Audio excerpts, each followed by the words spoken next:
we're going to discuss creating an impact tonight. And that just means, to me, getting your audience to do something, just to connect with you or to get a laugh, or maybe you want them to change their minds or take an action or just feel or react in a certain way. And over the past 6 months, during our meetings, we've focused on different tools and techniques for creating impact. We've had vocal variety, eye contact and body language, strong beginnings and endings to our speeches, choosing a topic, connecting with your audience, and storytelling. And tonight, we're going to have a group discussion of what we believe are the necessary elements for creating an impact to our speeches. As I said earlier, we'll go around the Zoom and discuss what you think are effective techniques that you use in your speeches to create impact. I'd like to ask our guest, Division Director for Division P, Patricia Carerras, what do you use to create impact in your speeches? Thank you, Andrea. Thank you so much for that question. I think it is extremely important to share our opinions. I think that to create impact, our speech needs to be structured. And Lou provided a speech with those characteristics. He started defining how his speech was organized, 3 points, and he developed his speech, and at the end he summarized and again repeated those 3 points. Having a structured speech, in my opinion, is extremely important, and I say this because sometimes I have tried to develop a speech starting by the end and not following a linear sequence like some books or films, but really it didn't work. People got lost. I received bad reviews like, you know, you got me lost there, but that was my purpose, right? Reflection, but people do not like that in general. It needs to be extremely clear, the speech, even linear, I would say. Thank you. Thank you for that, Patricia. I like that clarity would be like your very most important thing for creating impact, because if you don't have clarity, it really doesn't matter what you're saying. You're going to have some kind of impact, but probably not the impact you're looking for. Carolynn Conely, same question. What do you use in your speeches to create impact for your audience?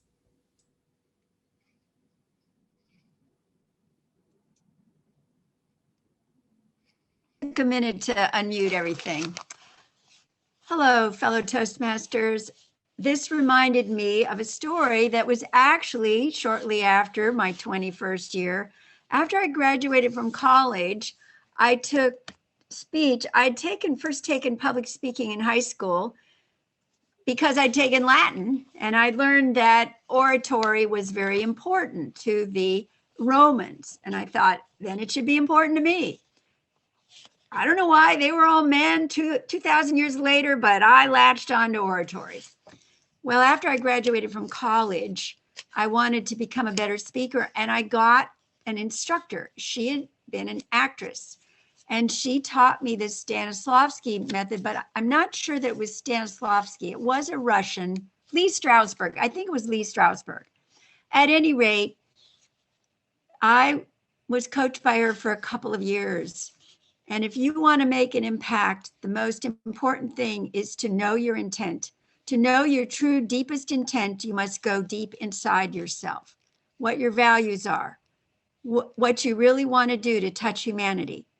And then you have to find one active verb: to inspire, to uplift, to amuse, to stop, to inspire. Whatever it is, you find one word and you keep that at the forefront of your mind when you're writing your speech, practicing, and most importantly, when you're delivering it.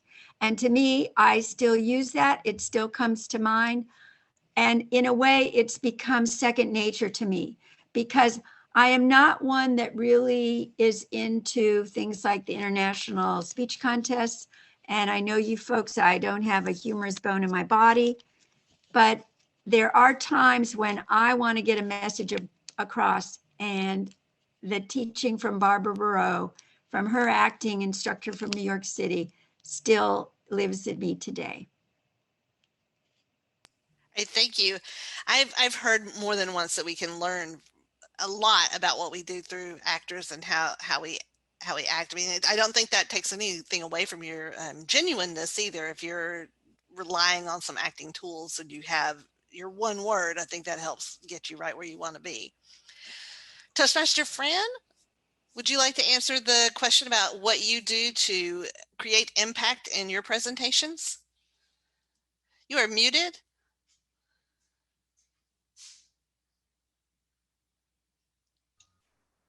I'm unmuted. Go to someone else, Andrea. Come back to me. All right, Lou. Thank you. Yes. Well, that's kind of interesting. I'm glad I have a chance because I was a little worried that Carolynn was going to just mention everything that I was thinking. Using active voice in presentations is critical as well. But, excuse me, what I also feel like you have to do is kind of be enthusiastic about the presentation you're giving. If you have a speaker and you're out there presenting something and it doesn't look like you believe what you're talking about, or you're not excited to make the presentation yourself, then it kind of is hard to involve the audience. And matter of fact, when I was also listening to Patricia mention that my topic was structured, and that was kind of important. To have the opening, the body, and conclusion structured to a speech. But in the latest Toastmaster magazine, they have mentioned there's really 4 parts to a speech. It's not just opening, body, and conclusion, but it's introduction. And I was kind of interested to hear that because it made me read about it. What it does is the introduction sets you up so that your audience has a reason to listen to you even before you start talking. So I thought that was kind of critical because, you know, many people in the audience may not know who you are or why they should listen to you. And that introduction creates an interest. If you know what the audience wants to hear, it helps you set yourself up to be ready to create the impact in the audience that's so eager to hear it. I would also mention that you probably need to look at stories that mean something to people, because that seems to resonate mostly as well. Our lives are filled with stories. We need to have stories that relate to the people who are in our audience, so that when, should you call them to action, you point to those stories as examples why they should, and helps encourage them to be probably better than where they are right now. So I think all of those make for creating impact type speech. Thank you, Lou. What you said about being enthusiastic reminds me of an evaluation I got for an early on Pathways project. I needed to talk about a project I'd done at work, and I gave a 1 to 2 minute speech about it I know that's short, and I gave a 1 to 2 minute speech about it at the beginning, and then I did the little project or big project or whatever, and then I came back and did it and did a speech for 4 to 6 minutes to talk about how the project went. And I didn't care about that project, and I didn't care about that speech, and my evaluator knew it, and he said, "We were rooting for you, but you weren't rooting for you, so now we don't care." So I thought that was a really honest evaluation, and I try not to approach speeches that way anymore. So I appreciate you saying that we need to be enthusiastic and care about what we're talking about. Fran, do you have anything to add to our discussion about how you create impact in your presentations? I could say no, all of the above, but I won't. I like quotes, quotable quotes, and then kind of focus on what someone else has said, borrow from the wisdom of the ages, if you will. Just quotes that pop into my head at random I can use. But if it's a prepared speech, I know ahead of time what I'm going to focus on. Whether I could change my mind during the speech, change the focus is sometimes what happens. But anyhow, I will have like a quote and then outline in my mind and then share it and put maybe one particular, not a verb necessarily, as Carolyn mentioned, but one word that will bring all these other things back to mind, if that makes sense. If it doesn't, it's still what I do. I don't know, I like, this sounds crazy in my present situation, but I like animation where I can move around and do things. And if that kind of captivates the audience, then I've got them with me and they'll hopefully listen to the rest of my speech.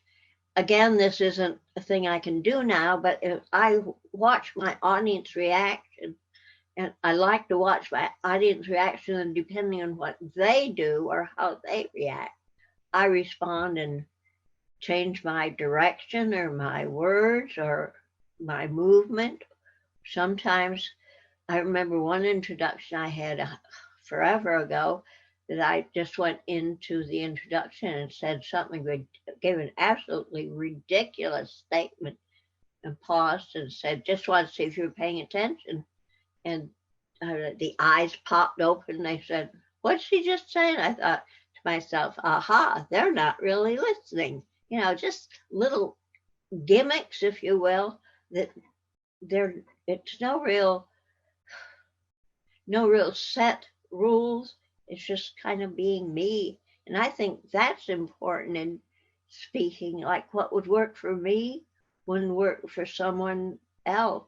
So I don't know, be yourself, have fun, and don't worry so much about whether you're reaching, am I getting to this point? Have I got enough time? What am I going to do? You know, just go with it.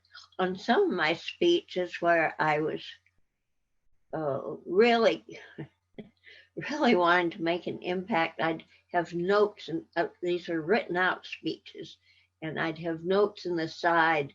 These were with my presentations, my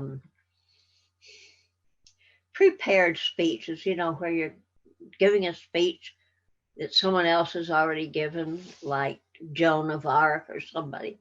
And then I'll have on the side, get faster, be emotional, be a crybaby. You know, there's things along the side to remind me that, hey, you got to do this now, in case I freak out, which I do often. That's rambling. Yes, it's not concise. And if I had a grammarian report, I could really get her on this one. But I'm not worried because I'm grammarian. That's all, folks. Next victim. Thank you, Fran. I feel like instead of having me do a panel discussion, we should have had Fran just come and give this whole presentation because she gave us a lot of really good ideas. Also, she read my mind a little bit because I do have one follow-up question to ask in the 2 to 5 minutes that we have left. And it's, how do you use your techniques? Like we had being clear and being structured, or having an action word, or, you know, being enthusiastic and using active voice, and, you know, borrowing the wisdom of ages and planning ahead. How do those change when we move from in person to online? Do you need to make any changes? Are those just as effective, or what do you do now that we're online, and what might you carry over into when we're back in person? That's a bunch of questions and not a lot of time to answer, but Toastmaster Patricia, could you like to answer that? Okay, yes, absolutely. In fact, if I think about it, I haven't changed a lot of things. Many people prefer to stand up in front of the camera, right? That's a challenge. We have seen that in the speech contests. I commonly do not do that because of technology, but that can help to use gestures, body language, right? If we stand up. And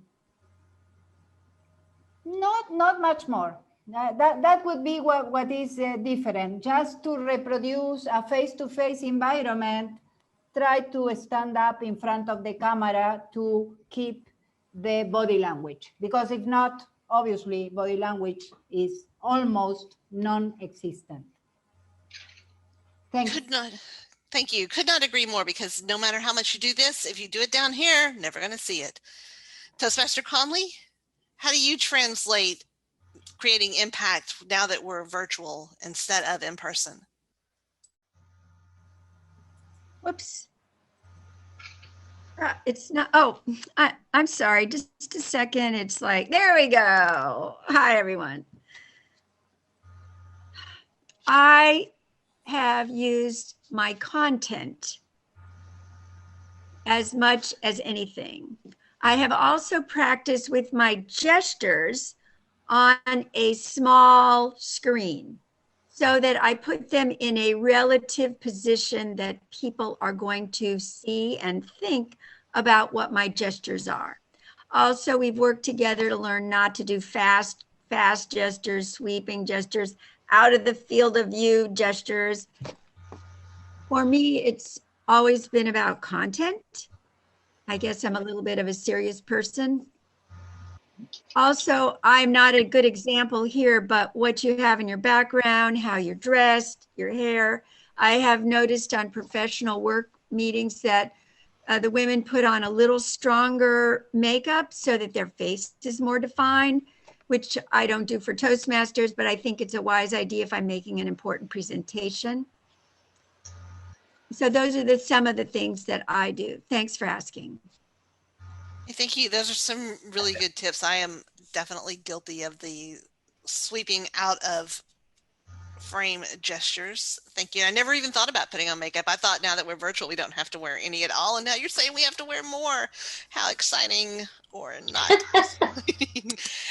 Lou, same question. How are you seeing that you need to translate how you're having impact virtual versus in person? I have a struggle with the small screen, and for the very reasons, again, that Carolyn mentioned.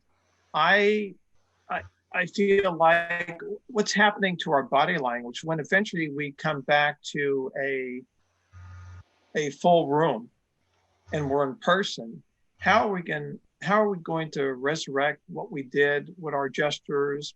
Eye contact, okay, I could stare at the camera and assume I'm making eye contact, but I can't pick out individuals that I would normally do in an audience. And I don't have the body language that allows me, other than a hand gesture. Okay, I can maybe do shadow animals here. But the point is that I feel like the small screen is a disservice and taking me back a little bit. So I find out that it's even a little distracting. And if you want to know why, well, we'll have to ask Fran, our grammarian, when she gets to me about how many infractions I've done. Basically, I don't like this kind of milieu for us getting together. So basically, what we have to rely on is what Carolyn said. We have to be looking at our content. And content means articulating words, pronunciation, making sure we pronounce words correctly, and enunciate like we are in a TEDx talk. So people don't automatically assume that you don't know what you're talking about because you can't say the word right. So all of this plays, and to make sure our rate of speech is conversational. And I think, what is it? The conversational rate is like 160 words a minute. So all of a sudden, when you start ramping up because you're trying to beat the buzzard in terms of time, you might end up speaking so fast that people cannot tell what you're saying. All of these, I feel, kind of work against us when we're dealing with a virtual meeting. At least I don't feel comfortable with this medium in terms of making a presentation. I'd much rather see people and be in a room and work the room and exercise all of those points that we're taught to do when we are in Toastmasters. Thank you. I totally agree with you. I miss getting to see people and getting to be around people, but I do appreciate some of your points that if we had to rely more on content and think about, why are you talking so fast and why aren't you looking around, that we might have an opportunity to improve, if not our presentation abilities because he can't get up and do the things we want or move beyond this one tiny space right here, that at least we can think about how we're saying things and are we saying them in a way that makes sense and is resonating with people. You have about, well, I'm 5 minutes over my time, but I want to give Fran an opportunity to talk for a couple minutes about the same topic. And how are you coping or translating your ability to use impact in the online realm as opposed to in person? Well, Carolyn, or Andrea, I don't feel I'm succeeding at all. I'm very totally uncomfortable with the situation the way it is and speaking to a screen instead of to people. I I just don't like it, and I don't know what to add except if I get used to it, I may actually start speaking again. Until I do, I think I'm pretty much on hold as far as my progress goes. That's all. I hate to hear that. Maybe you'll get comfortable with it soon enough if we continue doing it. Hey, Carolyn Jarrett, nice to see you.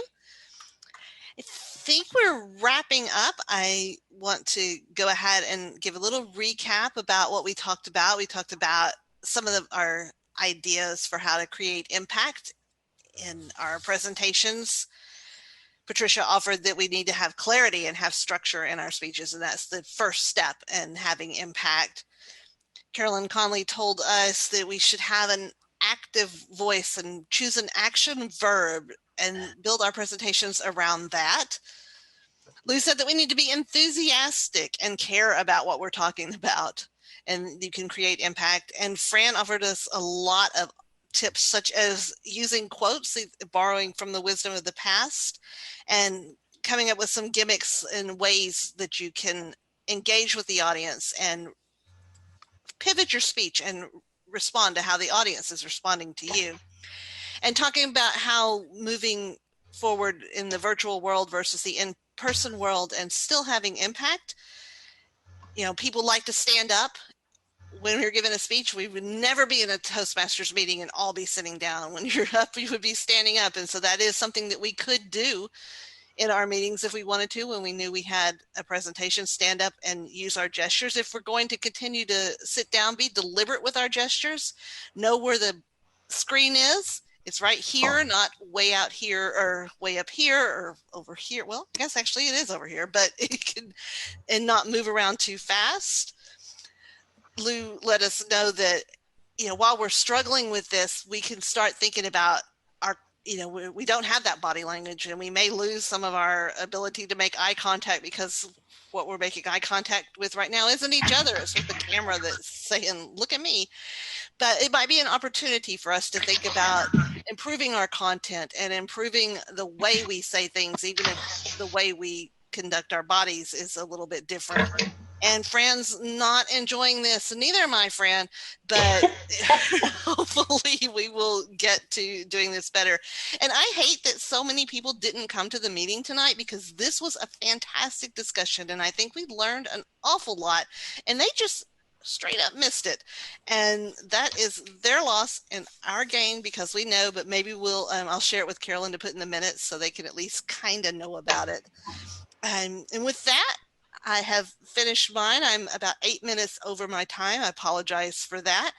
And I would like to turn the lectern over to Carolynn Conely, who will be our table topics master as well as our general evaluator tonight.